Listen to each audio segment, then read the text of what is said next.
Alors, l'histoire de l'oreiller, oui, effectivement, il le refait en fait. Et vous avez été hyper nombreux à m'expliquer. Genre à 80%, vous saviez tous pourquoi. Donc je récapitule pour ceux qui n'ont pas suivi. J'ai un oreiller la nuit, ça m'a fait flipper. À chaque fois que je le change de position la nuit, quand je me tourne et du coup je le mets de l'autre côté, il fait de la lumière. Genre si je tape un peu dessus, ça fait de la lumière. Et genre je paniquais. Et en fait, c'est dû à l'électricité statique. Donc vraiment, je ne l'aurais pas pensé.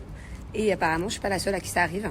Donc voilà, pas de fantômes dans l'oreiller, pas de piège, pas de... Il y en a qui m'ont dit éventre l'oreiller et regarde s'il n'y a pas des petites lumières dedans. Mais non, du coup, c'est tout simplement dû à l'électricité statique. Ici, c'était du fromage. Je sais pas pourquoi j'ai dit saucisse ce matin. Vous voyez pas, je suis pas matinale. Quand je vous dis que j'arrive pas à prendre le rythme, j'essaie, je suis pleine de bonne volonté, je n'y arrive pas.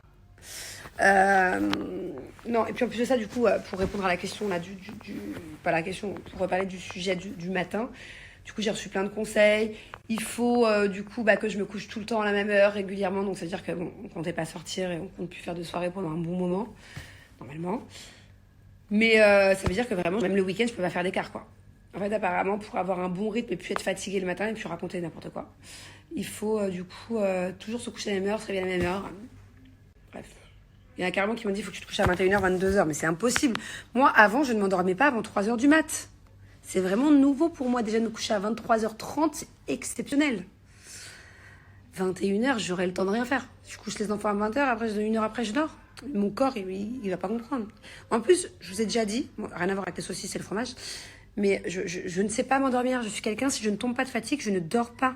Genre quand je ferme les yeux dans le noir et que je me dis allez dors, c'est mort, ça marche pas, ça va jamais marcher. Ah Muriel, je suis à 2 doigts de te bloquer. Hein. Je crois que c'est pas la première fois en plus. Je crois que c'est pas la première fois. Vive les nannies. Eh bah oui, vive les nannies. Voilà, vive mes nannies, je les adore, franchement. Je suis trop bien avec mes nannies, elles sont trop bien avec moi, on est trop une bonne team, on est trop une bonne famille. Vive les nannies, ok? Si j'ai mes nannies et que je décide en tant que maman de mes enfants un matin de ne pas les emmener et que c'est du coup les nannies qui les emmènent, eh bah, il n'y a pas de souci, j'assume, il n'y a pas de problème, j'assume, il n'y a pas de souci. Sinon, je pourrais faire semblant et ne pas l'assumer et puis vous mentir et vous dire « Oh, c'était dur ce matin ». Bah non, en fait, j'assume, voilà. Donc, il y a des matins où je vais pas emmener les enfants, il y a des matins où je vais les emmener, c'est comme ça. Et puis voilà. Et effectivement, non, Julien, ce matin, il n'a pas emmené les enfants et en ce moment, il les emmène pas parce qu'il se couche à 2-3 heures du mat'. Voilà, donc c'est comme ça. Et qu'est-ce que je voulais vous dire Ouais, et vive mes nannies. Encore une fois, je le répète. Tu vois, par exemple, Muriel, j'ai la chance d'avoir des nannies. Voilà. Et j'ai pu, du coup, aujourd'hui, faire un gigot d'agneau. Chose que je n'aurais pas pu faire sans mes nannies. Parce que c'est, par exemple, un plat qui demande 5 heures de cuisson. Donc, j'ai tout préparé, j'ai tout mis au four. Et elles m'ont aidé toutes les demi-heures à l'arroser. Vive les nannies. Vive les nannies. Elles m'aident dans plein de choses. Voilà. Et je les adore. Et je changerai de nanny. Je les échangerai pour absolument rien au monde. Voilà. Donc, effectivement, même si je veux 3 enfants, 4 enfants, 5 enfants, même je veux 12 enfants, et même je veux 12 nannies, j'ai juste envie de te dire qu'elle ne te regarde pas, voilà. Et que c'est ma façon d'élever mes enfants, c'est ma façon d'éduquer mes enfants. J'ai la chance d'avoir de l'aide et dans le ménage et dans l'éducation des enfants. Au lieu qu'ils finissent l'école à je ne sais pas quelle heure, ou bien qu'ils aillent à la garderie, non, ils sont à la maison avec les nannies et ils font les sports de leur choix. Voilà. Et puis si t'es pas contente, j'ai pas envie d'être vulgaire, mais voilà, je pense que tu sais ce que je pense. Ah Muriel, t'as oublié quelque chose. Vive mon chauffeur, voilà, vive Manoj, mon chauffeur qui est avec moi depuis 5 ans, que j'adore aussi, qui me rend une tonne de service et qui me soulage toute la journée parce que sinon je pourrais pas tout faire ce que je fais, voilà. Donc en fait on est une team et on a tout un programme et il y en a un qui part à droite, l'autre qui part à gauche, voilà, ça part dans tous les sens. Voilà, il y en a qui accompagnent. Aujourd'hui, j'ai accompagné Angelina à la gym. Et Thiago, lui, il a fait autre chose avec une nanny. Voilà, je peux pas me décupler, on peut pas se décupler. Et avec le programme qu'on a ici, vive les nannies, vive le chauffeur. Voilà, par exemple, mon chauffeur, ce matin, il est parti m'acheter mes produits ménagers. Voilà. Mon Dieu, ça aussi, c'est une honte. C'est ça, j'aurais dû y aller toute seule. Bah non, j'ai un chauffeur, il m'aide dans mon quotidien. Pendant que moi, aujourd'hui, je suis allée faire les courses en fin de journée. Mon chauffeur, il est parti emmener Julien chez le coiffeur et voir checker les travaux de la maison à l'autre bout de Dubaï, se taper les bouchons, pendant que moi, j'emmenais la petite à la gym. Voilà, on se décuple, on fait comme on peut et on a la chance d'avoir des gens qui travaillent avec nous, des gens de confiance, des gens top. Voilà, donc t'as oublié. La prochaine fois, écris aussi. Hein. Vive le chauffeur. L'oublie pas surtout parce qu'il est indispensable et que vraiment, il est très important dans notre famille et que genre vraiment, on le kiffe. Bon, et pour finir, ma petite Muriel, alors je sais pas du tout quel âge tu as, 20, 30, 40, 50, je ne sais pas. En tout cas, c'était des enfants ou c'était grand-mère ou je ne sais quoi.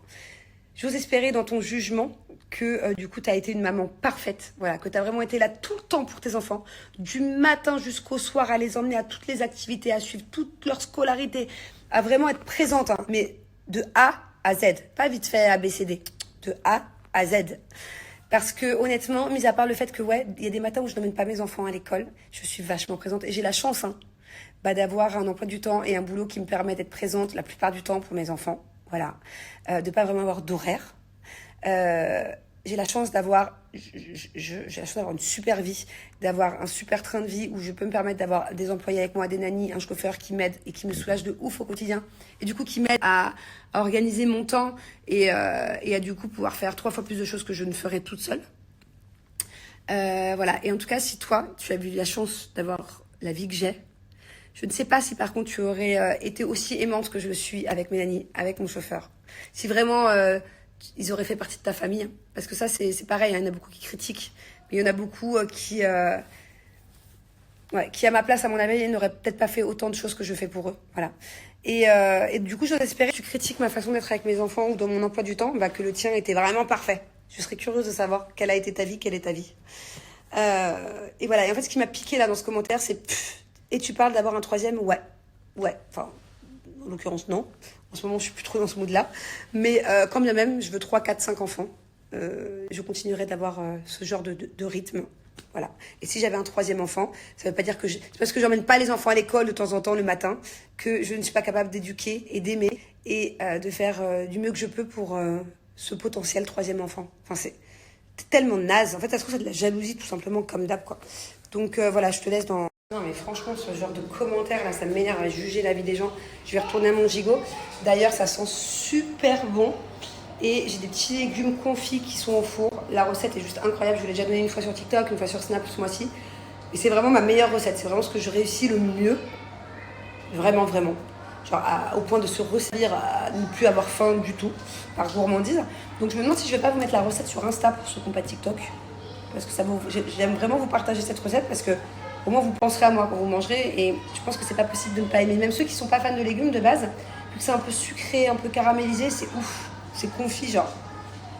Et voilà le résultat. Donc là, on est sur un super gigot d'agneau et mes petits légumes confits à la burrata pasta. Je vais quand même vous mettre la recette sur Insta, je crois, parce que franchement, ça vaut le détour. Bon, je comptais aller me coucher et en fait, là, je regardais un peu mon téléphone. Je voulais plus faire de snap, là, pour ce soir. Je suis obligée, je suis révoltée, en fait.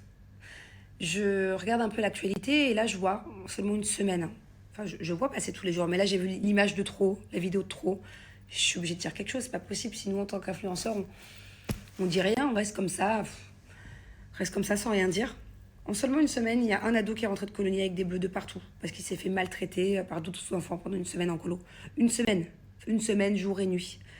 Le harcèlement, le traumatisme pour cet enfant. Je vois aussi une autre vidéo d'un grand-père il y a quelques jours qui se fait cambrioler. Qui se fait ruer de coups, le grand-père, je crois qu'il a 80 ans, pour des petits bijoux. Le gendarme qui a été tué aussi. Voilà, refus d'obtempérer. Voilà, on lui enlève la vie. Cette petite fille aussi qui est décédée. J'en ai les larmes aux yeux à cause d'un jeune qui faisait du scooter à contresens sur une roue. Cette femme là, en ce moment ça passe en justice, qui s'est faite violer ces 20 dernières années par une 50aine d'hommes à cause de son mari, voilà, sans le savoir. Et encore j'en passe, hein.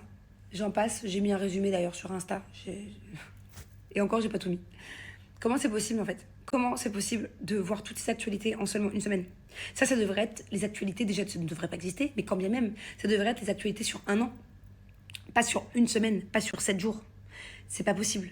Et encore, comme je vous dis, il y a plein de trucs que j'ai pas mis. Et franchement, quand je vois toutes ces histoires, j'ai le cœur qui saigne. Mais vraiment, genre ça me fait tellement de peine. Là, je vais m'endormir, je sais que je vais mal dormir ce soir. Voilà, d'avoir abordé des sujets, d'avoir mis les deux pieds dans le plat. Je fais mal dormir ce soir, mais c'est pas grave parce que c'est un peu de compassion pour toutes ces familles en fait. Et je me mets à la place des familles en fait. Comment j'aurais réagi moi si mon grand-père il s'était fait tabasser par des cambrioleurs? Ou si ma fille avait perdu la vie à cause d'un scooter qui est un délinquant de la route? Ou si mon mari qui est force de l'ordre, qui donne sa vie pour essayer de faire respecter les règles et justement que ce genre de choses ne se produisent plus, soit tué comme ça pour un refus d'obtempérer. Ou bien que mon fils, que j'envoie en colonie, il revient rué de coups. Ou alors que ma mère, j'apprends que ma mère, en fait, elle s'est faite violer par 50 hommes. Enfin, mettez-vous à la place des familles. Et en fait, on peut que avoir de la compassion. Et on peut que trouver un seul point en commun à tout ça. Et à mes yeux, voilà, à mon sens, on n'a peut-être pas tous le même avis. Voilà, la liberté d'expression, la liberté de penser. Mais moi, ce que je pense, c'est que le seul point en commun dans tout ça, dans toutes ces histoires, et encore, hein, on en passe, hein, c'est en 2024, 2023, tout ce qui s'est passé, les actualités. Le seul point en commun dans tout ça, c'est que c'est la justice en fait.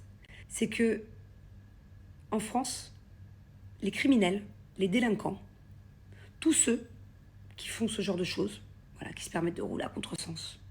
Bien évidemment, ce jeune-là, à mon avis, c'était pas voulu, hein, qu'il écrase cette petite fille de 7 ans, Mais c'est quand même un délinquant de la route en fait. Il est à contresens, il est sur une roue.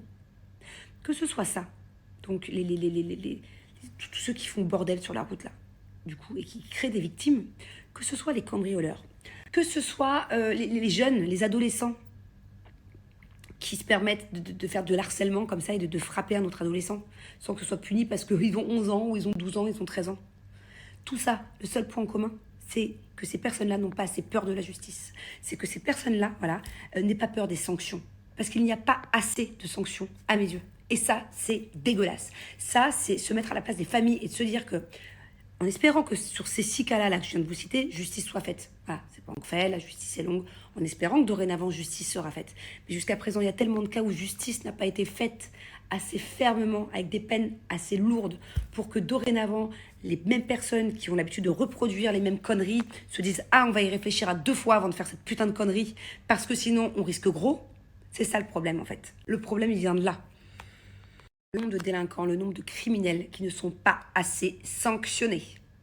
Et encore, le pire du pire, moi, ce qui m'écoeure dans cette justice, c'est les pédophiles et l'inceste. Alors là, quand on voit les histoires qui, des fois, ne sont à peine jugées, à peine sanctionnées. J'ai entendu des histoires, j'ose même pas les raconter ici sur les réseaux. Et encore cet été, on en parlait des fois, les barbecues. Des histoires d'amis proches, hein. D'amis, voilà. Pas des trucs qui sont même pas passés aux infos, parce que c'est tellement commun maintenant, ce genre de trucs. Qui ont même pas été punis. Et le problème, c'est même pas la police. Les policiers, je sais pas comment on appelle ça, qui s'occupent, les brigades spéciales qui s'occupent de tout ce qui est inceste, de tout ce qui est pédophilie, qui font un travail formidable. Même pour les autres crimes. Le problème, c'est la justice. Parce que c'est bien beau d'attraper quelqu'un, de mener l'enquête. Mais si à la fin, la sanction, elle est pas ouf, bah, la personne, elle va recommencer. Forcément, elle va sortir et puis elle va dire « Ah, bon, bah, au final, j'ai pris que ça. Bah, du coup, ouais, je vais recommencer. » Non, c'est pas possible, c'est pas possible. Il faut que toutes les personnes malveillantes sur cette terre, voilà, soient punies à juste valeur. Prennent une sanction qu'elles se rappelleront toute leur vie, afin de ne pas récidiver. Et il faut que les autres personnes qui, pareil, font de la merde, en fait, se disent « Ah, putain, j'ai mon pote, il a fait ça, il a pris cher. Ah bah du coup, bah, je vais pas le faire. » Voilà. C'est ça la solution, au final. Allez, je change de sujet, je me mets devant ma série, je me mets à la place de toutes ces familles, mes condoléances, et puis moi je sais pas comment j'aurais réagi, la vérité. N'importe laquelle de ces histoires, en tant que maman, je sais pas comment j'aurais réagi. En tant que femme aussi. Et alors le truc pour finir qui me rend hyper ouf, mais je vous en ai déjà parlé, mais je suis obligée à chaque fois d'en parler quand on parle de tout ça, c'est les squatteurs aussi. Les squatteurs. Donc c'est-à-dire que tu pars 2 jours, tu pars en week-end, tu reviens, ta maison elle est squattée, ton appart il est squatté. Voilà. Ton appart ou ta maison que des fois t'as mis toute ta vie à être propriétaire, à mettre centime par centime, que tu t'es privé toute ta vie pour être propriétaire. Ton appart est squatté. Après un certain délai, je crois que c'est 48 heures, 72 heures, je sais plus. Et bah toi, tu te retrouves à la rue. Puis pour certaines personnes, j'ai vu des reportages, ils ont pas une thune, parce qu'ils ont tout mis dans cet appart. J'ai vu un grand-père l'autre jour, hein, sur Marseille, dans un reportage. Il se retrouve SDF. Voilà. Et ça, c'est normal. Donc en fait, des gens s'introduisent chez toi, vivent chez toi, dans ce que tu as mis une vie à payer, et tu ne peux pas les déloger. Et toi, t'es à la rue. Tu deviens SDF. Où est la logique de cette chose? Enfin, faut m'expliquer. À quel moment on se dit, tiens, il faut défendre les squatteurs. Tiens, eux, bah, ils méritent de rester. À quel moment, enfin, comment, pourquoi, quelle logique? Juste, donnez-moi des bonnes raisons. Voilà, il y a peut-être des gens qui sont pour ça, certainement, vu que cette loi existe. Donc c'est qu'il y a des gens, du coup, qui trouvent ça normal. Mais expliquez-moi, pourquoi? Imaginez votre grand-mère, il faut toujours se mettre à la place des gens hein, dans ces situations-là. Imaginez votre propre cas ou votre grand-mère, voilà, qui vit dans un petit appart, un petit studio, qu'elle s'est acheté, peu cher, qu'elle n'est pas partie en vacances pendant 50 ans pour être propriétaire, pour que ses enfants plus tard aient un héritage, qu'elle s'est privée toute sa vie, que son frigo peut-être était vide pour ça. Du jour au lendemain, elle se fait squatter. Et elle se retrouve SDF. Elle dort dans une tente, dehors, dans le froid, à moins 20 degrés, moins 5 degrés l'hiver. Pendant qu'il y a quelqu'un qui est au chaud, qui profite de son chauffage, de son eau, de sa couette, de ses pulls. À quel moment?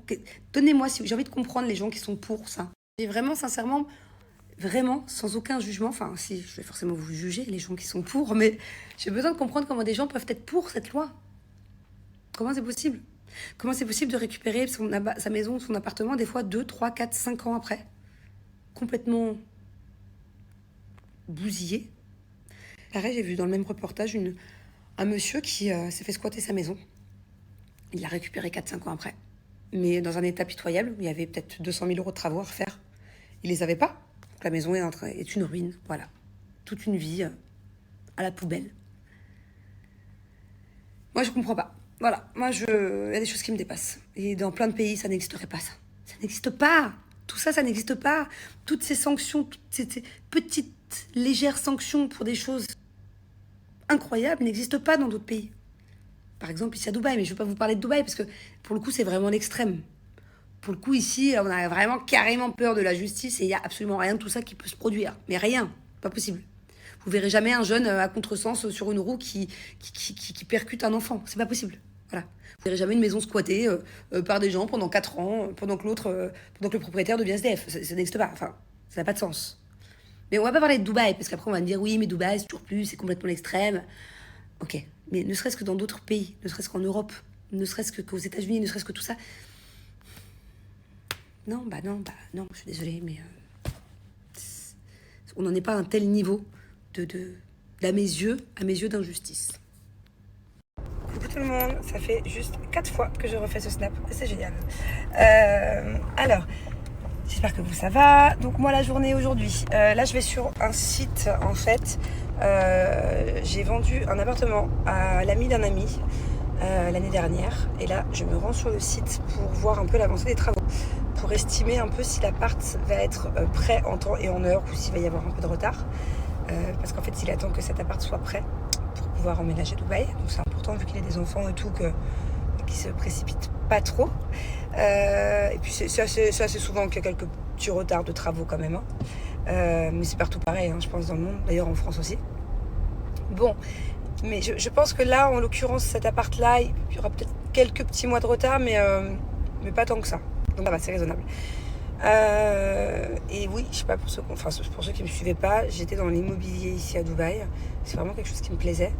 Mais j'ai arrêté parce que j'avais pas le temps. Enfin, je le fais toujours pour les amis des amis, voilà. Trouver des bons plans du moment. Mais que pour les gens que je connais.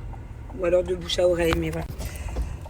Donc là, j'ai ça à faire. Après, j'aimerais bien, mais j'aurais pas le temps, je pense, faire un tout petit peu de shopping pour essayer de trouver des petits tops comme ça, des petits chemisiers. Enfin, je suis en manque de haut. Tous les matins, je galère et la plupart de mes vêtements sont dans les cartons en plus. Et puis, quand il y a même ces trucs qui me saoulent, je sens que quand je vais rouvrir mes cartons au mois d'octobre, je vais faire encore et encore un grand tri. J'ai besoin de haut, de basique. Chaque fois, j'ai le pantalon, j'ai pas le haut qui va avec. Donc voilà. Mais je pense que j'aurai pas le temps. Après, j'ai une réunion pour notre maison. C'est la dernière réunion. C'est la réunion financière. Génial.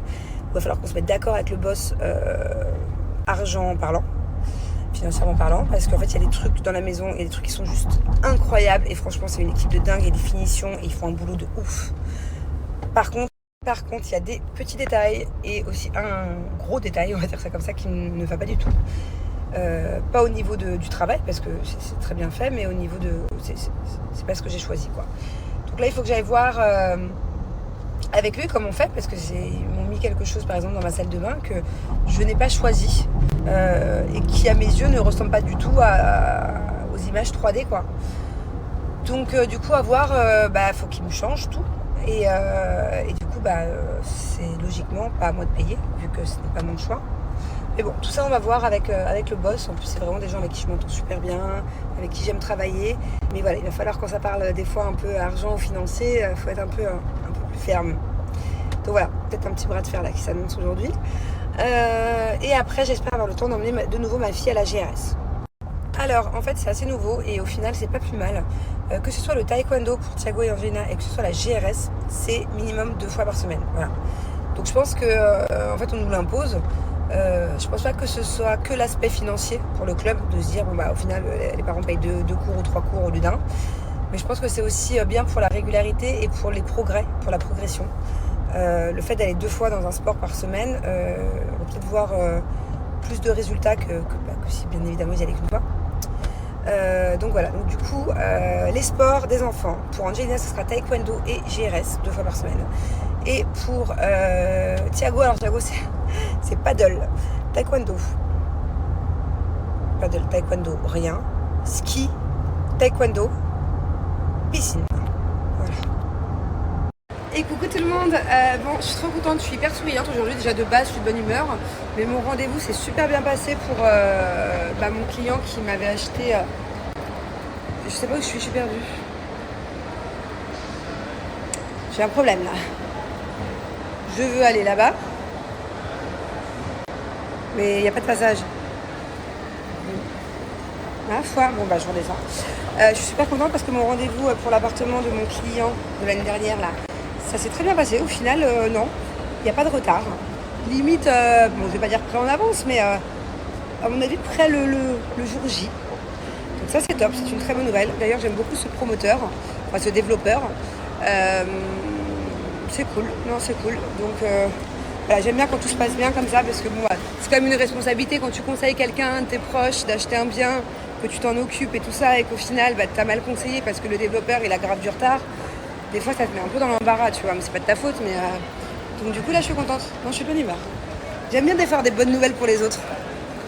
Alors, je vous explique. Là, je suis à Gosport en train d'essayer de trouver des protections pour mon genou, puisque je me remets au paddle. Et en fait, quand je les commande sur Amazon, ça arrive. La dernière fois, j'ai pris des Nike, des XS, je rentrais même pas mon petit doigt dedans. Donc voilà, je préfère venir tester sur place. Je reprends un peu le paddle. Léger, je pense que je vais faire un cours par semaine et un match contre des potes. J'ai déjà Thibaut qui font du paddle, j'ai un autre couple d'amis qui font du paddle. J'ai 2 autres copines aussi, donc bon. J'aime bien ce sport, il faut que je sois un peu plus assidue. C'est Jess qui m'a conseillé, son coach là d'ailleurs. Donc, on va tester ça demain, mais avant il faut que je m'équipe. J'avais un petit creux et j'ai que 12 minutes devant moi. Du coup, je suis passée devant ça. C'est un truc de sushi comme ça là, vous savez. Donc en fait, j'ai juste à me servir. Tout est déjà prêt, j'ai pas besoin de commander. Et voilà, au moins ça sera rapide. Ça c'est génial. En fait, je suis en retard. Je suis en retard, mais fallait pas me dire ça. En fait, ils font une offre, je vous montre. Du lundi au jeudi, illimité pour 145 dirhams. Du coup, moi je comptais vite grignoter, mais ça vaut le coup quoi. Donc ça fait un peu cher quand même, ça fait 25, ça fait 35 €. Mais t'as tout ça illimité. Du coup, j'ai goûté ça, j'ai goûté ça, j'ai goûté ça. Ils m'ont vu, j'ai pris autre chose aussi, je sais plus.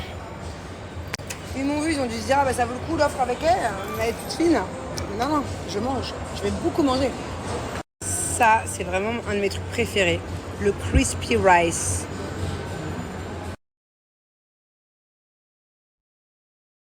Bon, je vous explique, je me suis fait avoir.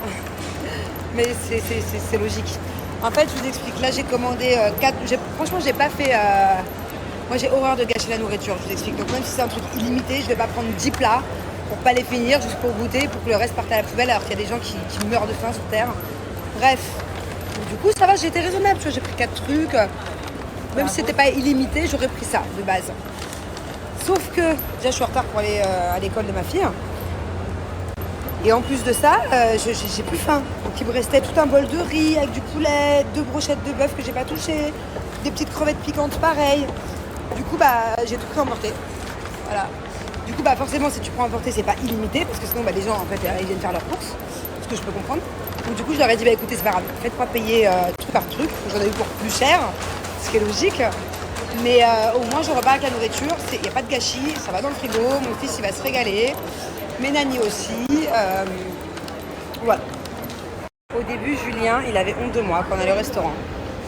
Parce que, en fait, à chaque fois que je vais dans un restaurant et que je ne finis pas, ou bien qu'il y a du gâchis, même si je vais être avec tous mes potes, hein, c'est-à-dire que même demain, je vais au restaurant avec vous, n'importe qui regarde ce snap, même si on va dans un restaurant hyper luxueux, genre qui coûte tarpin cher, ou genre faut faire des manières, si le plat n'est pas fini, enfin pas le plat, mais souvent au restaurant ici, en fait, tu manges pas dans l'assiette, tu mets tout au milieu et puis les serveurs te servent dans l'assiette. Forcément, c'est un plat qui est tout neuf en fait. Même s'il reste 2 parts de pizza, hein, par exemple, ou une moitié de burrata, une moitié de salade, même à Namos par exemple, je le fais tout le temps. Je prends takeaway. Je m'en fous, j'ai pas honte en fait. Ça pour faire quoi? Pour que ça parte à la poubelle? Alors que moi, je me régale le lendemain, les enfants ou les nannies. Donc voilà, Julien au début il avait honte. Genre il voulait pas que je le fasse, mais c'est mort, je le fais. Et depuis il s'est habitué quoi. Maintenant il sait que je vais repartir avec mon doggy bag. Donc forcément quand j'arrive dans un restaurant classe à Dubaï, j'arrive avec mon jeu de lac à main, mon Hermès, machin. Et à la fin je repars avec des gros sacs à emporter comme ça, rien à faire. Franchement. Et ça c'est parce que j'ai vécu aux États-Unis, hein, à Los Angeles. Depuis toujours, tu prends tes takeaway. En fait, quand tu finis pas, tu ramènes chez toi. En France, je sais pas maintenant. Dites-moi si ça se fait beaucoup de prendre quand tu finis pas ton assiette. Ou si c'est un peu genre, ça se fait pas quoi. Et limite, ils n'ont pas de boîte à emporter. Bon, je suis rentrée à la maison. Après 2 heures de meeting pour la maison. Ça c'est fou comme je passe. Tout à l'heure, je me disais, je suis trop contente, j'ai le sourire. Et là, je suis démoralisée. Voilà. La maison elle est bientôt prête, sauf qu'on me demande encore une somme astronomique à sortir et que c'est compliqué. Et que franchement, c'était pas prévu et que ça fait chier. Voilà. Et je suis rentrée, Angelina, trop mignonne, elle me dit, mais qu'est-ce qui se passe, maman? Je lui ai dit, je lui explique un peu avec des mots d'enfant. Maman était à un meeting pendant 2 heures, je mets la tête et là, il faut que maman elle sorte beaucoup de sous et c'est compliqué.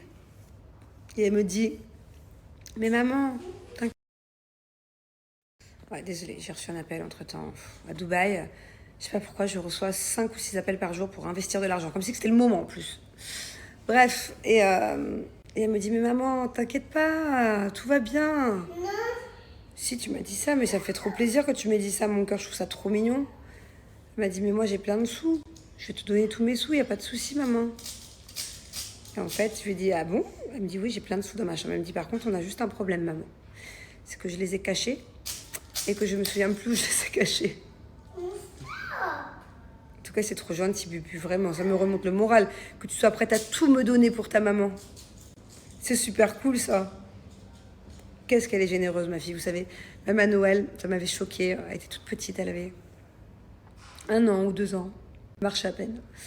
Et vous savez, notre ancienne nanny qu'on avait, elle l'aimait tellement que quand le Père Noël amenait les cadeaux, au lieu de se précipiter d'ouvrir ses cadeaux, elle s'empressait d'aller donner les cadeaux du Père Noël à la nanny. Elle a toujours eu le cœur sur la main, mon bébé d'amour. Tchou-tchou.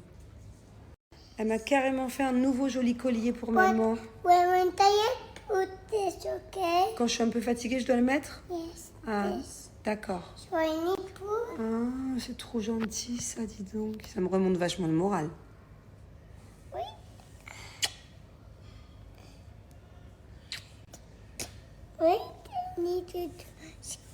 Tu m'étrangles pas quand même. Bon allez maman, elle va aller se changer les idées. Je vais aller dans la cuisine, je vais demander à mes nannies de m'aider. Et on va se faire une fournée de nems. Je vous explique. Oui mon amour. Avec la sauce, oui. Et en fait, quand on fait des nouilles dans la famille, on rigole pas. Je les fais par centaines. Je les congèle et après je suis tranquille pendant 3 mois. Mais là, je vous explique qu'on a 2-3 heures de roulage de nems, de préparation. Le truc le plus chiant, je dirais, quand on fait des nems. Mon amour, tu vas nous aider? Elle est contente de manger des nems. Le truc le plus chiant, c'est les carottes. Parce qu'en fait, pour qu'elles soient un peu crunchy, vous voyez quand vous mangez un nem et que ça c'est croquant. Et ben en fait, tu peux pas les passer à la mandoline. Il faut les couper en longueur, très fine. Et ça, c'est le plus chiant à faire. Donc on va, avec mes nannies, prendre 2 carottes chacune. Un couteau, une planche, et c'est parti. Bon, ma fille, elle m'a dit, reste ici. Je ferme les yeux? Oui. Ok. Viens, mon amour, je ferme les yeux. Je t'attends, tu viens à côté de moi. Sinon, je peux pas voir. Viens à côté de moi. Papa. Waouh! This. Qu'est-ce que c'est? C'est une tirelire? No. Montre-moi, maman. Wait. Je peux voir. Um, Oh, mon amour! Tu m'as donné les sous-sous? oui. Oui, c'est pour payer la fin des travaux de la maison? Oui. Oh, viens, mon amour. Qu'est-ce qu'elle est gentille, mon bébé. Bah, c'est bon, alors du coup, je peux payer? Oui. Oh là là, c'est chouette. Ça y est, cool, j'ai trouvé une solution. Merci, mon amour. You can pay all. Je peux tout payer. Oui. Ouais, c'est vrai. En plus, il y a 2 sous. Oh, ils sont là. Alors, je peux payer avec le gros sou, je peux payer la maison. Oui. Et avec le petit sou, je peux payer les nouveaux meubles. Oui. D'accord. Top. Ah, yes. C'est bon. Maman a un sourire. Oui. Merci, mon amour. Alors, Angela nous prépare des bons nems, là. Si, this is to remove. Oui, ah oui, il faut l'enlever.